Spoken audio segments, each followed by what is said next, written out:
नमस्कार, मैं doctor Narendra Kumar drawing and painting से। अब तक हम चर्चा कर रहे थे बीए पार्ट फर्स्ट के चित्रकला विषय के बारे में। तो इससे पूर्व हम जैसे चर्चा कर चुके कला, ललित कला, कला की परिभाषा, ललित कलाएँ, ललित कला और व्यवसाय कला, चित्रकला के तत्व, लोक कला, कला और प्रकृति और चित्रकला के विभिन्न जो तत्व थे उनके बारे में अलग अलग चर्चाएँ कर चुके।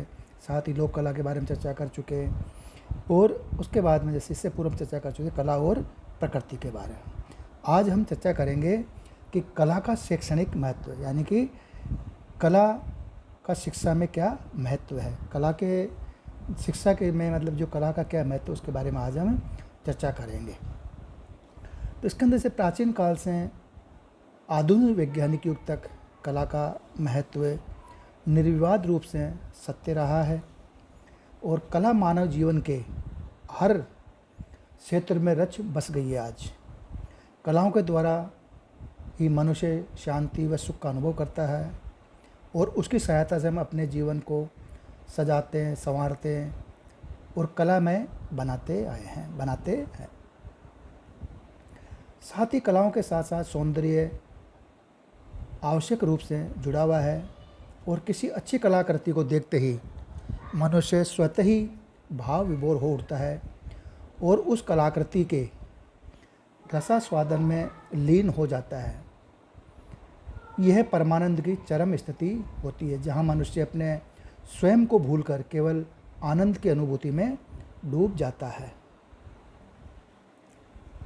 भारतीय आचार्यों ने कला के जिस उद्देश्य या जिस उच्च स्वरूप की परिकल्पना की है वह अत्यंत महत्वपूर्ण रहा है। लियते परमानंदे ययात्मा सा परा कला। उपर्युक्त चिंतन में यह स्पष्ट किया गया है कि जो कला परम आनंद प्रदान करती है वही सच्ची व श्रेष्ठ कला और ऐसी कला ही कल्याणकारी भी होती है। कला के रसास्वादान से मनुष्य ताकि चेतना का गुणात्मक विकास होता है, यानी कि जो कला है उस कला के द्वारा ही मनुष्य की जो चेतना है, उस चेतना का जो गुणात्मक विकास है, उसके चेतना है, उसका विकास है, वो कला के द्वारा श्रेष्ठतम रूप में होता है। तथा कला मानवता के स्वरूप को ही बदल देती है, यानी कला है वो मनुष्य का जो स्वरूप है, उसके भाव, उसके विचार, उसके हर चीज़ को वो बदलने की क्षमता रखती है। वह मनुष्य की नई प्रतिमा गढ़ देती है। इसीलिए शिक्षा में भी कला का स्थान अनिवार्य रूप से माना गया है और बाल्यकाल से ही कला की शिक्षा दी जानी चाहिए या दी जाती रही है। अतः हम कह सकते हैं कि कला का मानव जीवन में अत्यंत महत्वपूर्ण स्थान है। आज कला का मानव जीवन में अत्यंत महत्वपूर्ण स्थान है और मानव जीवन के लिए वह निश्चित रूप से कल्याणकारी भी होती है। इसमें डॉक्टर कुमार विमल कहते हैं कि मेरा दृढ़ विश्वास है, डॉक्टर प्रोफेसर कुमार विमल कहते हैं कि मेरा दृढ़ विश्वास है कि कला ही आधुनिक युग में सांस्कृतिक स्वर्णोदय को ला सकती है और आधुनिक युग के बिगड़े हुए आध्यात्मिक स्वास्थ्य को सुधार सकती है, क्योंकि कला में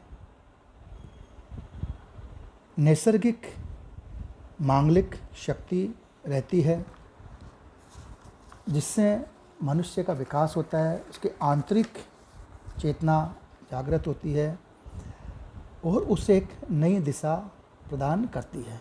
इसी प्रकार जैसे पाश्चात्य विद्वान प्लेटो कहते हैं कि कलाएं मानव को शिक्षित व सुसंस्कृत बनाती है। मतलब कला का हमारे जीवन में किस प्रकार महत्व है कि कलाएं मानव को शिक्षित और सुसंस्कृत भी बनाती है। और सुकरात के अनुसार कलाओं को परमार्थ शास्त्र के रूप में देखा जाता है। सुकरात कहते हैं कि कलाओं को परमार्थ शास्त्र के रूप में देखा जाना चाहिए क्योंकि यह मानवीय क्रियाओं व विचारों का पोषण करती है। जो मनुष्य है उसके जो क्रियाएं हैं, उसके विचार हैं, उनका पोषण करती है, उनको एक आगे बढ़ाती है। यह मानवीय क्रियाओं व विचारों का पोषण करती है, संवर्धन करती है। इनसे भावों का संशोधन चिंतन की गहनता और चरित्र निर्माण होता है, यानी कि कला के द्वारा जो मानवीय क्रियाएं हैं, उनकी विचार है, उनका पोषण करती है कलाएं, संवर्धन करती है। इनसे भावों का संशोधन, चिंतन की गहनता और चरित्र का भी निर्माण होता है। दृढ़ विश्वास और कल्पनाशीलता का विकास होता है। इस प्रकार कलाएं मानव को परिपूर्णता प्रदान करती आई है, यानी परिपूर्णता प्रदान करती है। ये विश्व में विनाशकारी कार्यों को प्रस्फुटित होने से रोकती है और विश्व की रक्षा करती है। मतलब कलाएं जो विश्व में, इस प्रकार कलाएं मानव को परिपूर्णता प्रदान करती हुई साथ ही विश्व में विनाशकारी जो कार्य है उनको प्रस्फुटित होने से रोकती है और विश्व की रक्षा करती है। कला मानव जीवन को उपयोगिता प्रदान करती है, इसलिए भविष्य में भी इसका विकास रुकेगा नहीं। सभ्यता के इस विकसित दौर में भी मनुष्य कला के बिना जीवित नहीं रह सकता, भले ही उसके माध्यम और प्रकारों में अंतर आ जाए। अब जैसे अनेक विद्वान विचारकों ने कला शिक्षा को महत्वपूर्ण अंग मानकर इन्हें सीखने की सलाह दी। साथ ही कला शिक्षा का, यानी कि जो कला शिक्षा है, कला शिक्षा एक सृजनात्मक गतिविधि है। शिक्षित मानव को किसी न किसी प्रकार की कला का ज्ञान होना नितांत आवश्यक माना गया है। साहित्य संगीत कला विहीन साक्षात पशु प्रोच्छ विषाणहीन, यानी कि बिना कलाओं के मनुष्य को पशु के समान माना गया, जिसमें कला नहीं हो। का अवाप्त वाक्य लिखकर नीति शास्त्र भर्तृहरि ने कला की सार्वभौम प्रतिष्ठा की है और यह सिद्ध करने की कोशिश की कि हम जीवन में कला और उसकी शिक्षा के महत्व को समझें। जैसा कि हमने पूर्व में भी बताया, पूर्व में भी पढ़ा। इसके अलावा जैसे अथर्ववेद में कहा गया है कि तुम्हारे अंदर चाहे 1 गुना सृजन शक्ति हो अथवा 10 गुना, अपनी क्षमता के अनुसार तुम्हारे लिए सृजन करना आवश्यक है। यदि ऐसा नहीं करते तो सृष्टि के लिए तुम्हारा कोई उपयोग नहीं है। यानी जो हमारा मनुष्य जीवन है उसमें अगर यदि किसी भी प्रकार की कोई कला का भाव नहीं है, कला नहीं है, तो हमारा मनुष्य जीवन सृष्टि के लिए कोई उपयोग नहीं होता है, ऐसा माना गया।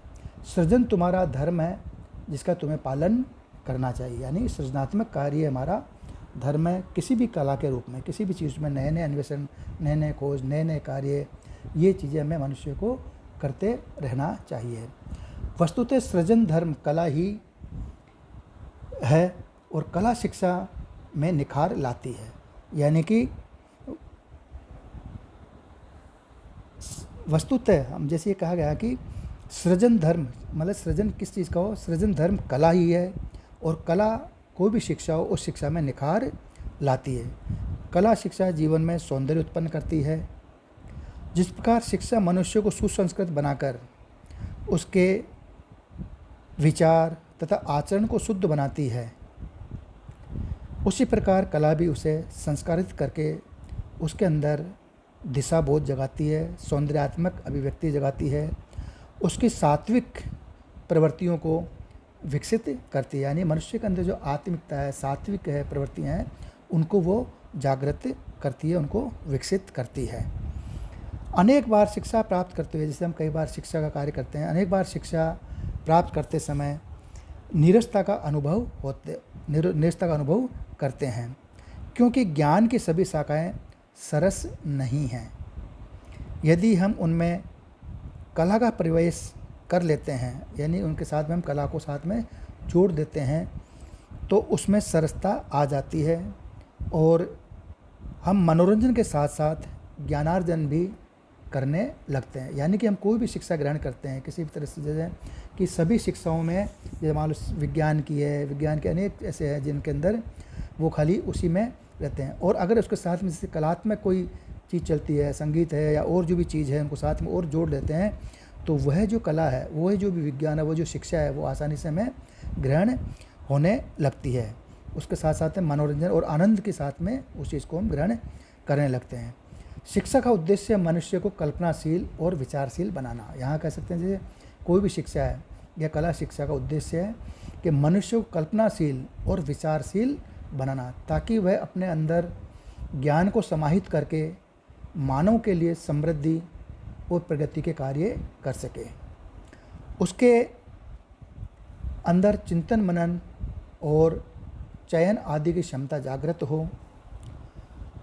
अव्यक्त रूप से कला शिक्षा के उक्त निहित उद्देश्यों की पूर्ति करती है। यानी कि कला जो शिक्षा का उद्देश्य है वह मनुष्य को कल्पनाशीलता और विचारशीलता बनाना है, यानी कि कला शिक्षा के द्वारा, ताकि वह अपने यानी कि जो व्यक्ति है उसके अपने अंदर के ज्ञान को समाहित करके मानव के लिए समृद्धि और प्रगति के कार्य कर सके। उसके अंदर चिंतन मनन और चयन आदि की, यानी कि व्यक्ति के अंदर चिंतन मनन और चयन मतलब किसी चीज़ का करने के आदि की क्षमता जागृत हो। अव्यक्त रूप से कला शिक्षा के उक्त निहित उद्देश्यों की पूर्ति करती है। तो कला शिक्षा इस तरह से जो अव्यक्त रूप से कला शिक्षा के उक्त जो निहित उद्देश्य हैं उनकी पूर्ति करती है। अब जैसे कहा गया है कि कला आत्मसंतोष, आत्मविश्वास व आत्मसंतुष्टि भी हमें दिलाती है। इसके बारे में हम जैसे आगे वाले में चर्चा करेंगे। धन्यवाद।